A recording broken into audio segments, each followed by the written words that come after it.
Bad Bunny Super Bowl Backlash? The wild Karoline Leavitt drama. Explained What If I Told You? A halftime show lasted 13 minutes. But the fallout is still shaking politics, the White House, and the internet weeks later. What if one performance in Spanish triggered a political meltdown, accusations of hypocrisy, and a viral scandal involving the president's own press secretary? And what if the loudest critic of the show was caught dancing to the same artist just weeks earlier? Yeah. This is not just about music, this is about power, perception, and one Super Bowl that turned into a culture war battlefield. Let's talk about what really happened. The performance that set it off Super Bowl Sunday, millions watching, the biggest stage in American entertainment, and then the lights drop, Bad Bunny steps out, no country crossover, no watered down lyrics, no translation subtitles, just full volume reggaeton, Spanish verses, Puerto Rican flags, Latin dancers, energy that refused to shrink itself. For some viewers, it was electric, historic, a cultural milestone. For others, it was divisive, un-American, hearing political, and that's when the backlash began, because this wasn't just about music, it was about language, it was about identity, and depending on who you ask, it was about who gets to define American. Enter Karoline Leavitt.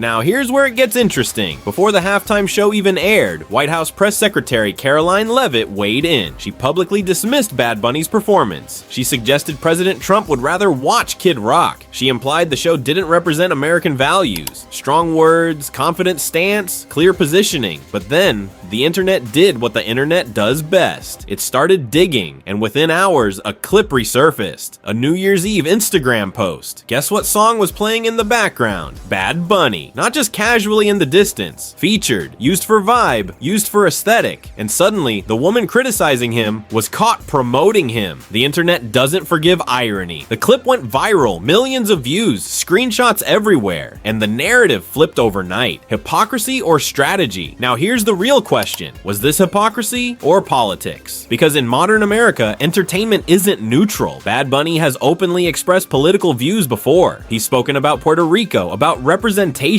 about inclusion. So when he performed in Spanish on the biggest stage in US sports, some conservatives didn't just hear music, they heard messaging. And Karoline Leavitt's criticism fit into a broader political tone, but the resurfaced Instagram clip complicated everything because it exposed something uncomfortable. The culture is bigger than politics. You can criticize it publicly, but you might still consume it privately. And that contradiction, that's what caught fire. The culture war explodes within 24 hours. This wasn't about halftime choreography anymore. It was trending on political talk shows. Late night hosts mocked the backlash. Conservative commentators doubled down. Supporters called the performance historic. Critics called it inappropriate for America's game. Social media split in half. One side saying America speaks many languages, the other side saying this isn't what the Super Bowl is supposed to be. And quietly in the background, Bad Bunny did something unexpected. He wiped his Instagram, deleted everything, unfollowed everyone. Silence. Was it strategy, a rebrand, a statement, or just exhaustion? No explanation, just mystery. And mystery fuels attention. Why this hit so hard? Here's what makes this different from normal celebrity drama. The Super Bowl isn't just entertainment, it's symbolic, it's ritual, it's tradition. So when something challenges that tradition, even slightly, reactions amplify. And 2026 is already politically tense. Election cycles, identity debates, cultural shifts. Bad Bunny's performance became a lightning rod for all of it. Because language isn't just language, it's power. It signals who belongs and who leads the narrative. The Karoline moment that wouldn't die now back to Karoline. After the clip resurfaced, critics flooded her mentions. Didn't you just say,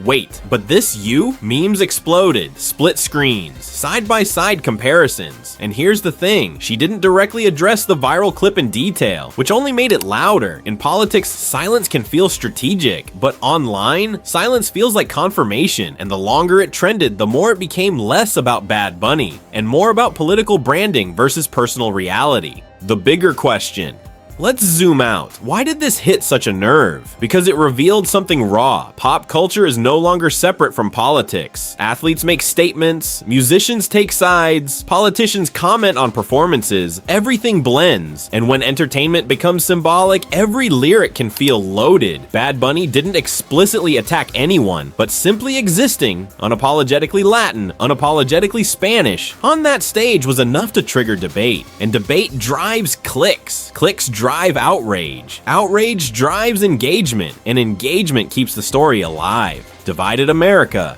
In 13 minutes, polls later showed something predictable, but still striking. Political affiliation strongly influenced whether viewers loved or hated the performance. Not musical taste, not production value, politics, which tells you everything. This wasn't about rhythm, it was about narrative, and the halftime show became a mirror reflecting America's cultural divide. Some saw representation, others saw replacement, some saw celebration, others saw exclusion. Same performance, completely different emotional reactions. Was this a calculated move? Now here's the theory people are whispering. Was the backlash inevitable, or was it anticipated? Because controversy keeps a performance alive far beyond Sunday night. Streams spike, searches increase, global press coverage expands. Bad Bunny's name dominated headlines for days. And in modern media, attention is currency, even negative attention. Meanwhile, political figures also benefit from drawing cultural battle lines. It energizes bases, clarifies positions, creates identity alignment. So the question isn't just, was it controversial? The question is, who benefited? Where does this go from here? Will this change how halftime performers are selected? Unlikely. The NFL thrives on spectacle and global reach. Will political figures stop commenting on entertainment? Definitely not. Will fans forget? Not anytime soon. Because this wasn't just a moment, it was a flashpoint, and flashpoints leave scars, or at least screenshots. The real story, at the center of all this noise, is a simple truth. Art is powerful, language is powerful, visibility is powerful. And when those things collide on the largest stage in America, reactions won't be subtle. Bad Bunny performed. Karoline Leavitt criticized. The internet uncovered receipts, and the culture war found a new battlefield. But maybe the most fascinating part isn't the backlash, it's the contradiction. Because the same culture that's debated on cable news is streamed in private playlists. And that tension, that's the real story. So what do you think? Was the backlash justified? Was this cultural progress? Or unnecessary political drama? Drop your thoughts in the comments. I read everything. If you want more deep dives into the stories nobody else breaks down like this, make sure you like, subscribe, and turn on notifications so you don't miss the next one. Because in 2026, entertainment isn't just entertainment, and the next controversy, it's probably already loading. I'll see you in the next video.